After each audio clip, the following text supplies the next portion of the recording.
ಮಾಡಿದ್ರೆ ಇವತ್ತು ನಿದ್ದೆ ಬರುತ್ತೆ ನನಗೆ. ನಾನೊಬ್ಬನೇ ಯಾಕೆ ಸಾಯ್ಬೇಕು ಒಳಗೊಳಗೆ? ಇನ್ನೊಂದು 4 ಜನ ಜೊತೆ ಸಾಯ್ಲಿ. ನವೆಂಬರ್ ತಿಂಗಳಲ್ಲಿ ಅಮೆರಿಕಾದಲ್ಲಿ ಎಲೆಕ್ಷನ್ ನಡೀತಿದೆ. ಅಮೆರಿಕಾದಲ್ಲಿ ಟ್ರಂಪ್ ಅಧ್ಯಕ್ಷನಾಗುವಂತ ಎಲ್ಲ ಲಕ್ಷಣ ಕಾಣ್ತಾ ಇದೆ, ತುಂಬಾ ವ್ಯಾಪಕವಾಗಿ ನಡೀತಿದೆ. ಅವನು ಆಗಬಾರ್ದು ಅಂತ ತುಂಬಾ ದೊಡ್ಡ ಪ್ರಯತ್ನವನ್ನ ಇವರೆಲ್ಲರೂ ಸೇರ್ಕೊಂಡು ಮಾಡ್ತಿದ್ದಾರೆ. ಟ್ರಂಪ್ ಅಧ್ಯಕ್ಷನಾದ್ರೆ ಟ್ರಂಪ್ ಮತ್ತು ನರೇಂದ್ರ ಮೋದಿ ಅವರ ರ್ಯಾಪೋ ತುಂಬಾ ಚೆನ್ನಾಗಿದೆ. ಹೀಗಾಗಿ ಮುಂದೆ ಇಲ್ಲಿ ಏನು ಕೆಲಸ ಮಾಡ್ಲಿಕ್ಕೆ ಆಗೋದಿಲ್ಲ ಅಂತ ತುಂಬಾ ಚೆನ್ನಾಗಿ ಗೊತ್ತಿರೋದ್ರಿಂದ ಆ ತರ ಏನಾದ್ರೂ ಬದಲಾವಣೆ ಬರೋಕ್ಕಿಂತ ಮುಂಚೆ ಭಾರತದಲ್ಲಿ ಚೇಂಜ್ ತರಬೇಕು ಅಂತ ಬಹಳ ದೊಡ್ಡ ಪ್ರಯತ್ನ ಮಾಡ್ತಿದ್ದಾರೆ. ನನಗೆ ಇವತ್ತು ಗಾಬರಿ ಆಗಿರುವ ಸಂಗತಿ ಏನು ಅಂದ್ರೆ, ನಿನ್ನೆ ಅಮೆರಿಕ ಈ ಖಾಲಿಸ್ತಾನಿ ಉಗ್ರವಾದಿಗಳನ್ನ ಸಪೋರ್ಟ್ ಮಾಡುವಂತ ಒಂದು ಹೇಳಿಕೆಯನ್ನು ಹೊರಡಿಸಿದೆ. ಕೆನಡಾ ಸಿಖ್ಖರ ಹೋರಾಟಕ್ಕೆ ಬೆಂಬಲ ಘೋಷಿಸುವಂತ ತಯಾರಿ ಮಾಡ್ತಾ ಇದೆ. ಇಲ್ಲಿ ಮುಸಲ್ಮಾನರು ಇದ್ದಕ್ಕಿದ್ದಂತೆ, ನಂಗೆ ಗೊತ್ತಿಲ್ಲ ಯಾರಾದ್ರೂ ಮುಸಲ್ಮಾನರು ಇದ್ರೆ ನೀವು ಸ್ವಲ್ಪ ಸೀರಿಯಸ್ ಆಗಿ ಯೋಚನೆ ಮಾಡಿ, ಇದ್ದಕ್ಕಿದ್ದಂತೆ ಮುಸಲ್ಮಾನರು ಎಲ್ಲ ಮೆರವಣಿಗೆಗಳ ಮೇಲೆ ಕಲ್ಲೆಸೆಕ್ ಶುರು ಮಾಡಿದ್ದಾರೆ. ಹೆಂಗ್ರಿ ಅದು ಇದ್ದಕ್ಕಿದ್ದಂತೆ? ಮಿತ್ರ, ಕರ್ನಾಟಕದಲ್ಲಂತೂ ನಮ್ದೇ ಗವರ್ಮೆಂಟ್ ಅಂತ ಸಿದ್ದರಾಮಯ್ಯ ಹೇಳ್ಕೊಂಡು ತಿರುಗಾಡ್ತಿದ್ದಾರೆ. ಮುಸಲ್ಮಾನರ ತಂದಿರುವಂತ ಗವರ್ಮೆಂಟ್ ಅಂತ ಕರ್ನಾಟಕದಲ್ಲಿ ಹೊಡಿತಾರೆ ಸರಿ. ಉತ್ತರ ಪ್ರದೇಶದಲ್ಲಿ, ಬಿಹಾರದಲ್ಲಿ, ಆಂಧ್ರದಲ್ಲಿ, ಮಧ್ಯಪ್ರದೇಶದಲ್ಲಿ ಎಲ್ಲದರಲ್ಲಿ ಮುಸಲ್ಮಾನರು ಗಲಾಟೆ ಶುರು ಮಾಡಿದ್ದಾರೆ.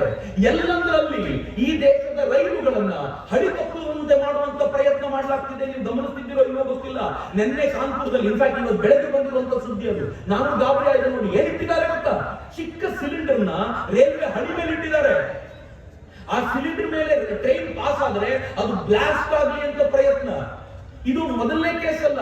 ರೈಲಿನ ಹಳಿಗಳ ಮೇಲೆ ರೈಲಿನ ಹಳಿಯನ್ನು ತಪ್ಪಿಸಿ ಹೋಗುವಂತ ಕೆಲಸವನ್ನು ಅನೇಕ ಕಡೆಗಳಲ್ಲಿ ಮಾಡಿದ್ದಾರೆ. ಅದಕ್ಕೆ ಬಾಬಾಜಿ ಉತ್ತರ ಪ್ರದೇಶದಲ್ಲಿ ಕಾನ್ಪುರದಲ್ಲಿ ಆ ರೈಲ್ವೆ ಹಳಿ ಪಕ್ಕದಲ್ಲಿ ಯಾವ್ಯಾವ ಸ್ಲಮ್ ಇತ್ತೋ ಎಲ್ಲ ಕಿತ್ತು ಬಿಸಾಕಿದ್ದಾರೆ. ನೀವು ಯಾರು ಇಲ್ಲಿರುವಂತಿಲ್ಲ, ಈ ರೈಲುಗಳಿಗೆ ತೊಂದರೆ ಆಗುವಂತಿಲ್ಲ ಅಂತ ಕಿತ್ತು ಎಲ್ಲರೂ ಓಡಿಸಿದ್ದಾರಲ್ಲ. ಇದು ಹೊಸ ಪ್ರಯತ್ನ. ಅಂದ್ರೆ ಏನ್ ಮಾಡ್ಲಿಕ್ಕೆ ಹೊರಟಿದ್ದಾರೆ? ನೀವು ರೈಲ್ವೆ ಹಳಿಗಳನ್ನ ಬ್ಲಾಸ್ಟ್ ಮಾಡಬೇಕು ಅಂತಿದ್ದೀರಿ, ನೀವು ರೈತರ ಪ್ರತಿಭಟನೆಗಳನ್ನ ಮಾಡಿಸಬೇಕು ಅಂತಿದ್ದೀರಿ, ಹಿಂದೂ ಮುಸಲ್ಮಾನ್ ಗಲಾಟೆಗಳನ್ನ ಮಾಡಿಸಬೇಕು ಅಂತಿದ್ದೀರಿ, ಇಡೀ ದೇಶದಲ್ಲಿ ಜಾತಿಯ ದಂಗಗಳನ್ನು ಹಚ್ಚಬೇಕು ಅಂತ. ರಾಹುಲ್ ಗಾಂಧಿ ಪತ್ರಕರ್ತರನ್ನು ಕೂರಿಸ್ಕೊಳ್ಳೋದು, ಪತ್ರಕರ್ತರ ಸಭೆಯಲ್ಲಿ ಕೇಳ್ತಾರೆ, ನಿಮ್ಮಲ್ಲಿ ಒಬಿಸಿ ಎಷ್ಟು ಜನ? ಯಾವತ್ತಾದ್ರೂ ಕೇಳಿದ್ದೀವಿ ಅಂದ್ರೆ ಯಾರಾದ್ರೂ? ಈ ಸಭೆಯಲ್ಲಿ ಎಷ್ಟು ಜನ ಯಾವ ಜಾತಿಯವರು ಇದ್ದೀವಿ ಅಂತ ಯಾವತ್ತಾದ್ರೂ ಪ್ರಶ್ನೆ ಮಾಡಿದ್ದೀವಿ? ಆದ್ರೆ ರಾಹುಲ್ ಗಾಂಧಿ ಹೋದ ಕಡೆ ಕೇಳ್ತಾರೆ. ರಾಹುಲ್ ಗಾಂಧಿ ಇತ್ತೀಚೆಗೆ ಒಂದು ಸ್ಟೇಟ್ಮೆಂಟ್ ಕೊಟ್ಟರು, ನಂಗೆ ಗೊತ್ತಿಲ್ಲ ನೀವು ಗಮನಿಸಿದ್ರೋ ಇಲ್ವೋ. ಮಿಸ್ ಇಂಡಿಯಾ ಎಷ್ಟು ಜನ ಆಗಿದ್ದಾರೆ, ಇದರಲ್ಲಿ ಎಷ್ಟು ಜನ ಒಬಿಸಿ ಇದ್ದಾರೆ? ಏನ್ ಬೆಲೆ ನಾನು? ಮಿಸ್ ಇಂಡಿಯಾದಲ್ಲಿ ಒಬಿಸಿ ಯಾರು, ದಲಿತರು ಯಾರು, ಬ್ರಾಹ್ಮಣರು ಯಾರು, ಲಿಂಗಾಯತರು ಯಾರು, ಒಕ್ಕಲು ಯಾರಾದ್ರೂ ನೋಡ್ತಾ ಕೂತಿರ್ತಾರ? ಆದ್ರೆ ರಾಹುಲ್ ಗಾಂಧಿ ಹೇಳ್ತಿರೋದು ಯಾಕೆ ಅಂತಂದ್ರೆ, ಒಂದು ಬೆಂಕಿ ಕಡ್ಡಿಯನ್ನ ಹೀರ್ಬೇಕು ಅಂತ ಒಂದು ಪ್ರಯತ್ನ ಮಾಡ್ತಿದ್ದಾರೆ.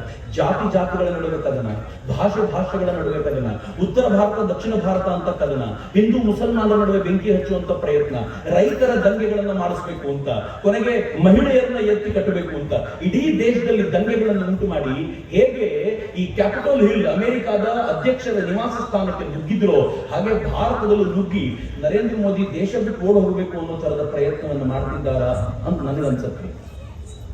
ಹಂಗಾಗಲಿಲ್ಲ ಅಂತಂದ್ರೆ ನಾನು